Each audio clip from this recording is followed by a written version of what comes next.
జనవరి 13 దేవుని వాగ్దానం.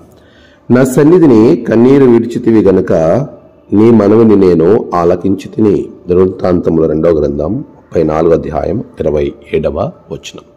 మన ప్రభువైన యేసుక్రీస్తు నామములో మీ అందరికీ ఈ ఉదయము శుభాలు తెలియజేయుచున్నాను. ప్రియులారా, దేవుని మహాకృపలో మనము మరొక నూతన దినాన్ని చూసే ధన్యత దేవుడు దయచేసినందుకు దేవునికి నేను కృతజ్ఞతాస్తుతులు చెల్లించుచూ ఉన్నాను. ప్రియులారా, ఎలా ఉన్నారు? అందరూ క్షేమంగా ఉన్నారు కదా? ప్రభు యొక్క మహాకృపను బట్టి, దేవుడు మనకిచ్చిన క్షేమాన్ని బట్టి నేను ప్రభువుని గణపరుస్తూ ఉన్నాను. ప్రభు యొక్క చిత్తములో దేవుడు మనకిచ్చిన ఈ మంచి దినాన్ని బట్టి దేవాతి దేవునికి నేను కృతజ్ఞతాస్తుతులు చెల్లిస్తూ ఉన్నాను. ప్రియులారా, ఎలా ఉన్నారు? అందరూ క్షేమంగా ఉన్నారు కదా? ప్రభు యొక్క మహాకృపలో మనమంతా క్షేమంగా ఉండడానికి దేవుడు చేసిన సమయాన్ని బట్టి, ఇచ్చిన అవకాశాన్ని బట్టి ప్రభువుకి నేను కృతజ్ఞతాస్తుతులు చెల్లించుచూ ఉన్నాను. మనము దేవుని యొక్క సన్నిధిలో ఎలా ప్రార్థించాలో భక్తుడు చాలా స్పష్టంగా తెలియచేస్తూ ఉన్నాడు. ఈరోజు ప్రభు దగ్గర ప్రార్థించినప్పుడు మనము ఏదో మామూలుగా ప్రార్థించకూడదు.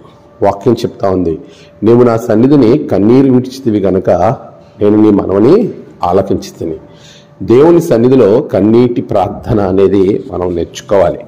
ఎవరైతే కన్నీటితో ప్రార్థించడం నేర్చుకుంటారో, ఎవరైతే కన్నీటితో దేవుని దగ్గర ప్రతిమాలటం నేర్చుకుంటారో, అలాంటి వారి జీవితంలో అది ఎంత క్లిష్టమైన కష్టమైన సమస్య అయినా తీరిపోతుంది అనే వాక్యము మనతో మాట్లాడుతుంది. హిజ్కియా తన జీవితంలో ప్రాణాలు కోల్పోయే పరిస్థితిలో, చనిపోయే స్థితిలో దేవుని దగ్గర కన్నీటితో ప్రార్థన చేశాడు.